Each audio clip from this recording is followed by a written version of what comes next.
6월절이 끝난 이후에 시작되는 이 토라 포션은 이 쉐미니라는 제목을 가지고 있는데 그것은 여덟째 날이라는 뜻입니다. 레위기 9장의 9장 1절에 여덟째 날에라고 하는 이 토라의 말씀으로부터 이제 시작이 되는데 이것이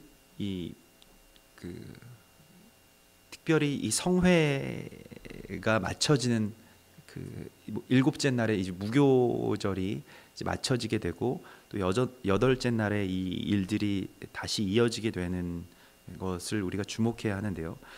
이것은 여기에서 나오는 여덟째 날은 제사장의 위임식을 다 마친 이후에 바로 그 다음 날을 말하고 있습니다. 그리고 오늘 우리는 바로 이 제사장의 위임식과 같은 그 6월절의 절기, 또 6월절과 무교절의 그 절기를 하나님께 온전하게 드리고 또 하나님 안에서 다시 여덟째 날에 주님 앞으로 나아가게 되는 것인데요. 그때 무슨 일이 일어나냐면 제사장들이 처음 제사를 드리게 됩니다. 제사장들이 자신의 손으로 그 처음 제사를 주관하게 됩니다. 예배를 드리게 되는데요. 그 중에서도 비교적 자세하게 기록된 것이 바로 소제입니다. 그러니까 앞전에 그 소제에 대한 소개에서는 그저 소제를 드리는 것에 대해서 어떤 것으로 드리는 것에 대해서 나왔습니다만 소제를 어떠한 식으로 드리는지에 대해서 이곳에서는 조금 더 소상하게 그렇게 기록이 되어 있는데요. 여덟 번째 날이 이제 제사장이 위임식을 다 마치고 성별되어서 하나님께 그 일주일간의 성별의 기간, 그 파수의 기간, 너희는 이것을 이제 지키라. 내가 그 일해 동안 이 일을 지키라고 말씀하시면서 마치 우리가 무교절의 절기를 지키는 것과 같이 그 성전 안에 머물러서 그것을 지키게 하고 성별하게 되는데 바로 그 다음 날 새로운 제사장이 세워지는 것이 선포되는 제사의 이 토라 포션의 말씀들이 이번 주에 계속되는 말씀들인데요. 여덟째라고 하는 이 쉐민이라고 하는 뜻은 먼저 문자적으로는 그 충만의 수입니다. 그러니까 그 충만하다라는 뜻을 가지고 있습니다. 이 쉐미니는 샤만이라고 하는 히브리어에서 나왔는데 그것은 기름지다, 살지다라고 하는 뜻을 가지고 있고 풍부함을 은유적으로 쓸 때 이 샤만이라고 하는 단어를 씁니다. 그래서 기름진 땅, 그 기름진 소산을 하나님께 드린다라고 할 때에 이 샤만이라는 단어를 쓰는데 또한 이것은 충만한 임재, 또 충만한 하나님의 영광, 충만한 성령의 기름을 뜻하게 되죠. 이 기름이라고 하는 것은 또한 성령의 기름을 나타내기도 하는 것을 우리가 알고 있습니다. 그래서 이사야서 10장 27절에 그날에 그의 무거운 짐이 내 어깨에서 떠나고 그의 멍에가 내 목에서 벗어지되 기름진 까닭에 멍에가 부서지리라고 기록되어 있습니다. 성령의 기름으로 말미암아서 모든 멍에들이 다 부서지는 역사가 일어나는 것이죠. 기름은 굉장히 부드러운 것이고 어떠한 그 능력처럼 보이지 않습니다만은 그러나 그것이 우리의 모든 멍에를 부서뜨리리라고 말씀하고 있습니다. 그리고 이 사무엘하 6장 13절을 보면 그 다윗성에 이제 예루살렘 성에 언약궤가 들어오는 그 날에 다윗이 살찐 소를 잡아 그 6걸음 궤를 맨 사람들이 6걸음을 가매 다윗이 살찐 소를 잡아 여호와께 제사를 드리고 다윗이 여호와 앞에서 힘을 다하여 춤을 추었더라고 성경이 기록하고 있습니다. 그때 다윗이 베에봇을 입었더라. 이 베에봇은 제사장들의 또한 속옷과 같은 것이 제사장들의 의복과 같은 것이죠. 그것을 입고 또 성전 언약궤 앞에서 춤을 추는 이런 다윗의 모습, 그 기름진 소를 잡아서 드리는 모습이 바로 이런 충만한 제사, 또 오늘 이 왕과 같은 제사장이 드려야 할 제사의 어떤 원형의 모습입니다. 그리고 숫자 8은 봉헌의 수입니다. 히브리 이 숫자 8은 봉헌을 뜻하는데요.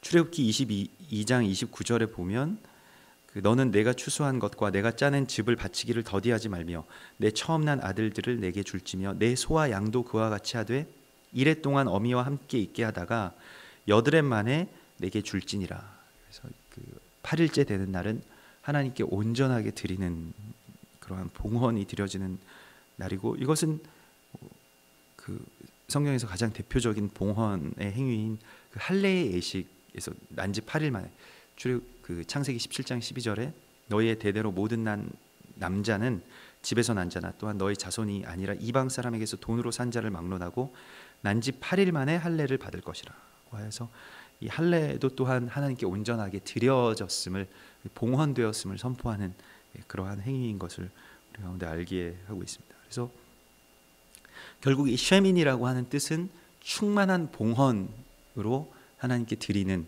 제사장들의 처음 제사를 그리고 있습니다. 그래서 오늘도 이 소재를 한 움큼 채워서 아침 번제물에 더하여 해서, 그러니까 상번제가 드려지는 이 아침 번제물에 소재물을 한 움큼 더 채워서 이제 드리는 것, 그 제단 위에서 불사르게 되는 것을 이렇게 보여주고 있는데, 한 움큼을 아침 번제물에 더하여서 풍성하게 하나님께 드린다라고 하는 그러한 모습을 오늘 그리고 있습니다. 제사와 예배의 어떤 업그레이드가 되는 장면들을 보게 되는데요. 그저 그 나와 있는 어떤 규정대로 이 예배를 그냥 뭐 진노를 피하기 위해서나 또 드려야 되니까 드리는 그러한 모습이 아니라 넘치도록 드리는 것, 풍성하게 드리는 것, 그 사랑과 승리와 그 영광 안에서, 하나님의 한량없는 영광 안에서 넘치도록 부어주시는 그 은혜 안에서 우리도 또한 넘치도록 하나님께 드리는 것, 더하여서 드리는 그러한 제사를 오늘 우리 가운데 보여주고 있습니다. 이것이 바로 우리 아버지 하나님의 마음과 닮은 마음이죠. 주님은 뭐든지 다 넘치도록 해주시는 분이십니다. 그래서 뭐 5천 명을 먹이실 때에 12광주리가 남고, 또 7천 명을 먹이실 때에 7광주리가 남는 그런 역사가 일어났던 것을 우리가 알고 있는데요. 에베소서 3장 19절에서는 그 너비와 길이와 높이와 깊이가 어떠함을 깨달아 하나님의 모든 충만하신 것으로 너희에게 충만하게 하시기를 구하노라. 우리 가운데서 역사하시는 능력대로 우리가 구하거나 생각하는 모든 것에 더 넘치도록 능히 하실 분이라고 우리 하나님의 그 본질을 소개하고 있습니다. 우리 하나님께서는 우리가 구하는 것만큼을 주시는 것이 아니라 그것보다 훨씬 더 넘치도록 해주시는 분이시라는 것을 우리가 오늘 깨닫고, 그와 같은 제사장의 이 위임의 제사를 드릴 그 시간을 주님께서 이 8째 날에 열어주십니다. 또한 이 8째 날이라고 하는 것은 이 6월절로부터 6월절 저녁에 그 무교병 만찬을 먹는 날로부터 이스라엘 백성들이 이 오멜의 개수를 센다라고 이야기하는데, 오멜은 이제 곡식단을 말하는데, 곡식단을 드리는 그 개수를 계속해서 세 나가게 되고, 이렇게 곡식단을 거두어서 하나님께 드리는 그 날들을 하루하루씩 세 나가면서 이 오멜 카운트라고 하는데, 오멜 카운팅을 하게 되면서 이것이 오순절까지 계속해서 이 절기를 세 나가게 됩니다. 기다리는 의미로, 그래서 오늘이 뭐 며칠이다 이렇게 이야기하는 것이 아니라 오늘이 6월절에서부터 며칠이 지났다. 그러니까 오늘이 오멜 개수가 며칠째 되는 날이다. 그러니까 우리가 6월절을 지킨 지, 또 6월절을 통과한 지, 6월절에서 우리가 구원을 받고 제사장의 위임의 예식 가운데로 들어간 지 며칠째 되는 날이다. 우리가 뭐 결혼 몇 주년 기념하고 또 뭐 난지 며칠째 되는 날을 그렇게 생각하는 것처럼, 그렇게 기념하여서 이제 50일째 되는 날을 오순절로 그렇게 지키는 것이죠. 그래서 우리 가운데 기준이 되는 날은 언제이냐면 바로 6월절이 기준이 되는 날입니다. 그것이 바로 우리가 어두움 가운데서 불러내고, 또한 우리의 가정과 우리가 제사장으로서 위임받은 날인 것을 우리가 늘 기억하고, 그것이 항상 우리 기준점이 돼야 할 것입니다. 그래서 그때에 이제 소제를 드리는 것을 오늘 토라 포션에서 말씀하고 있는데, 소제는 우리가 앞선 섹션에서 나눴던 것처럼 그 민하입니다. 말 그대로 그 봉헌물의 뜻을 가지고 있고, 수고로이 얻은 그 것들을 오늘날에 뭐 우리가 봉헌한다, 뭐 헌금의 의미와 가장 가까운 느낌일 것입니다. 우리가 수고한 것을 하나님께 선물로 드린다, 이 선물의 뜻을 가지고 있고요. 그래서 하나님께 선물로 드리는 그러한 제사, 나의 수고, 또 나의 그러한 땀과 노력들의 산물을 하나님께 드리는 것이 바로 이런 소제이죠. 아주 기쁨의 제사 가운데 나오는 그러한 제사입니다. 또 18절에서는 화목 제물의 수수와 순양을 잡았다고 하였는데, 이 화목 제물은 백성을 위한 화목 제물, 그러니까 백성이 하나님과 화목할 수 있도록 이제 제사를 드리는 공동체의 제사를 드리게 됩니다. 그래서 8번째 되는 날의 제사는 물론 번제도 있고 또한 속죄제도 있지만은 속건제는 드려지지 않습니다. 속건제는 개인적인 제사이기 때문에 공동체의 제사를 주관하는 제사장의 첫 번째 제사에서는 제외되는 것을 보게 됩니다.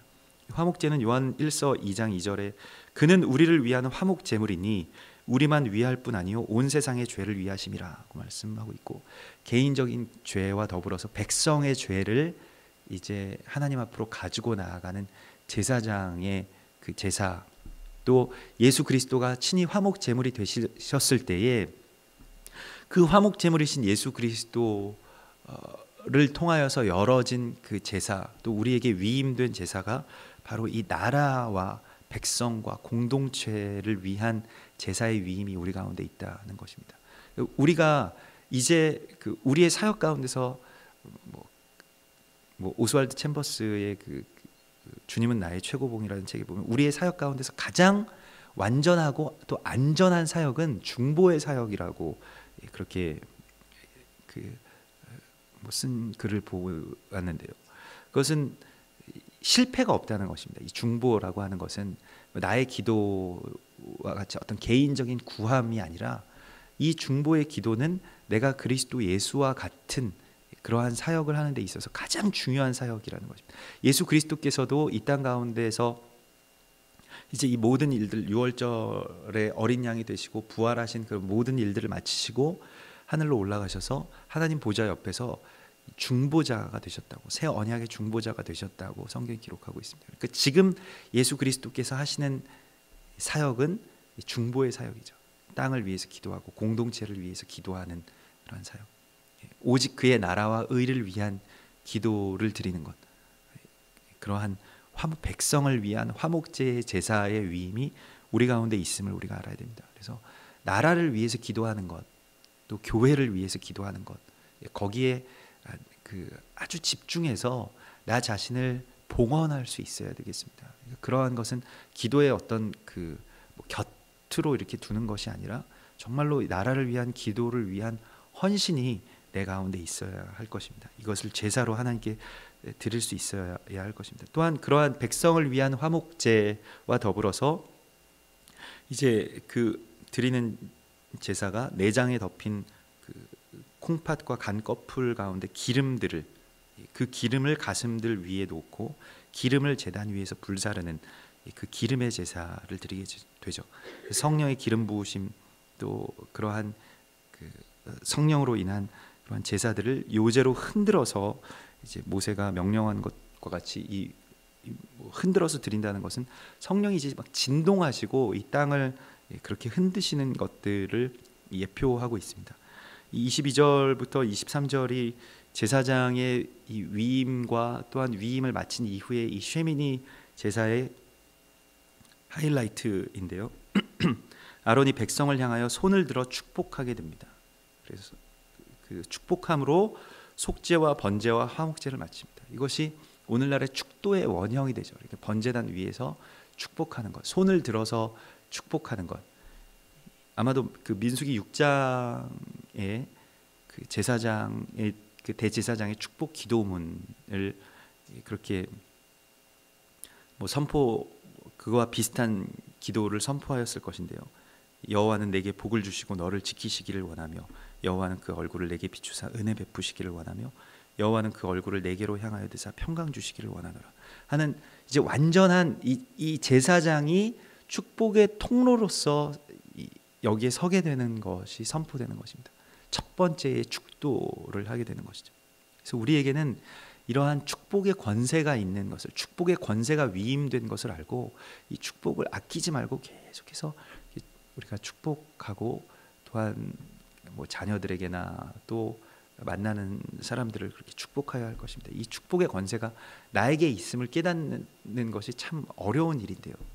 내가 부족하고 나는 연약하고 나는 미약하고 하는 어떤 자기 연민 가운데 있으면 축복이 제대로 나에게서 나아가지가 않습니다. 그러나 축복을 할 수 있는 사람은 자기의 연민에서 벗어나고 또한 자기의 부족함을 극복한 사람만이 축복할 수 있는 것이죠. 야곱이 정말로 그 복에 대해서는 야곱이 평생을 정말 태어나면서부터 이 복을 쟁취하기 위해서, 복을 많이 받기 위해서 그렇게 싸워왔던 사람이지만 결국 가장 충만한 복을 누리고 느꼈던 것은 말년에 자신의 아들인 요셉을 만나고 난 이후입니다. 그 말년을 보면 그가 바로왕 앞에 나가서 험악한 세월을 겪었습니다.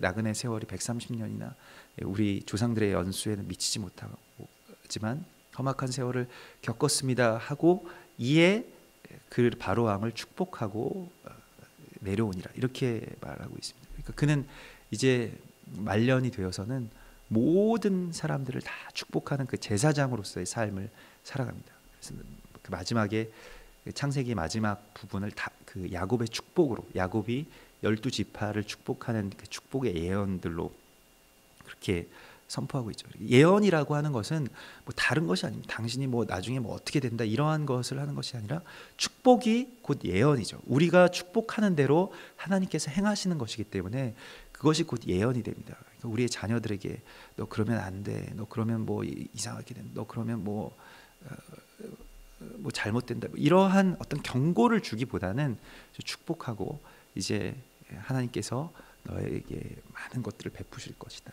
너를 통해서 많은 일들을 행하실 것이다 하는 그러한 그 말들을 하는 것 자체가 그 우리의 어떤 예상이나 뭐 그러한 그 경고가 아니라 하나님의 그 은혜가 선포되는 것이 되기 때문에, 또한 우리에게 주신 아주 놀라운 이런 축복권을 우리가 사용하고 그것이 곧 예언이 되고 또 그 예언이 성취가 될 것입니다.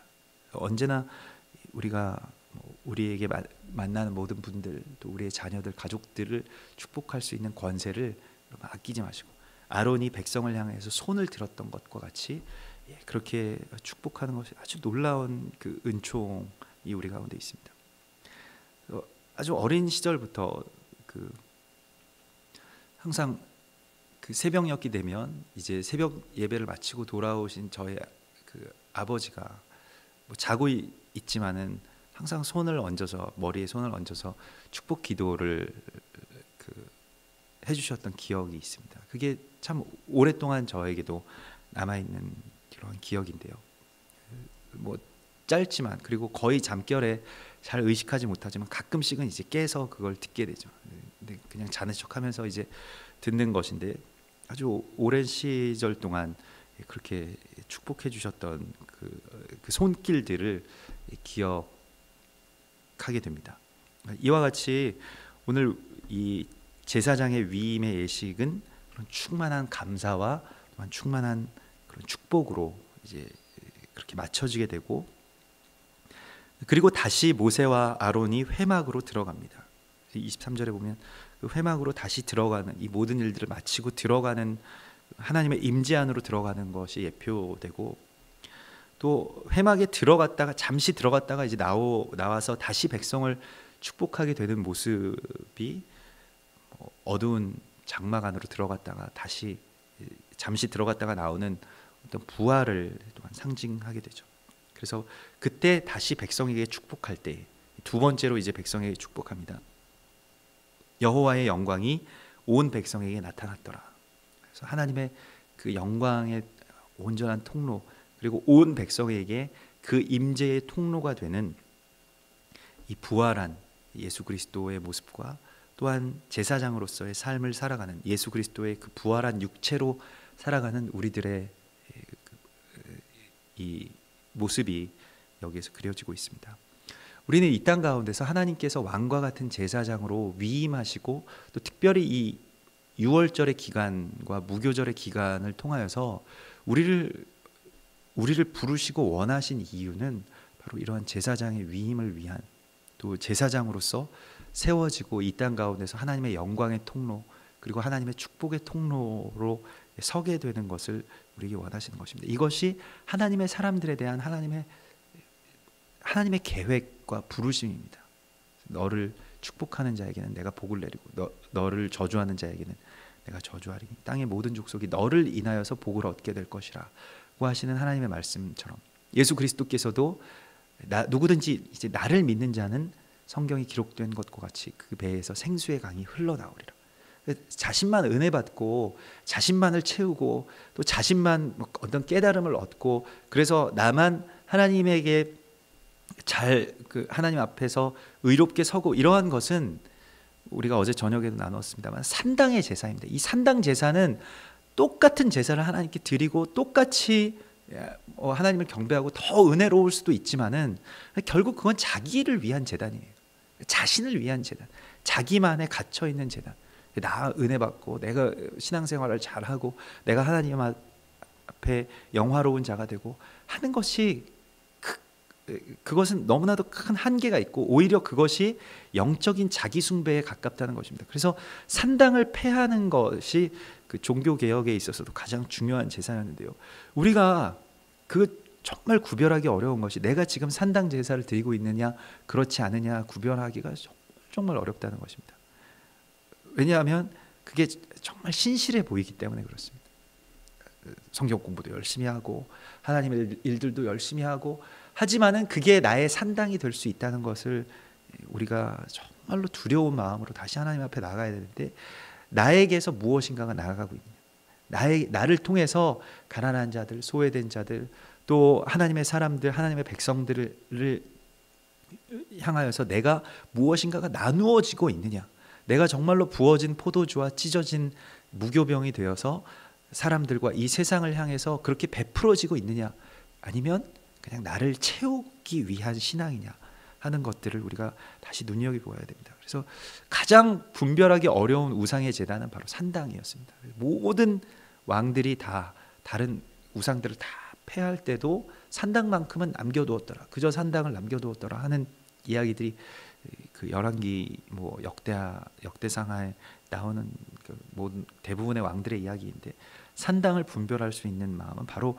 이와 같이 온전하게 하나님께 봉헌되는 것만으로 하나님의 뜻대로 이제 젊어서는 내 뜻대로 원하는 곳으로 다니고 스스로 띠를 띠고 다녔다면 늙어서는 내 팔을 벌리리니 하나님의 뜻대로 그저 하나님께서 원하시는 대로 사람들에게 그저 끌려가고 나누어주고 또 순종하는 것을 통하여서 나 자신을 완전한 어떤 그저 정말로 제물로 하나님의 제단 가운데 드리고 그렇게 살아가는 것이 이제 남은 우리가 우리의 육체 안에 그리스도를 채우고 또 그리스도의 남은 고난과 또 부활하신 예수 그리스도를 따라서 살아가는 그러한 거룩한 제사장으로서의 삶이라고 오늘 주께서 말씀하십니다. 같이 기도하겠습니다.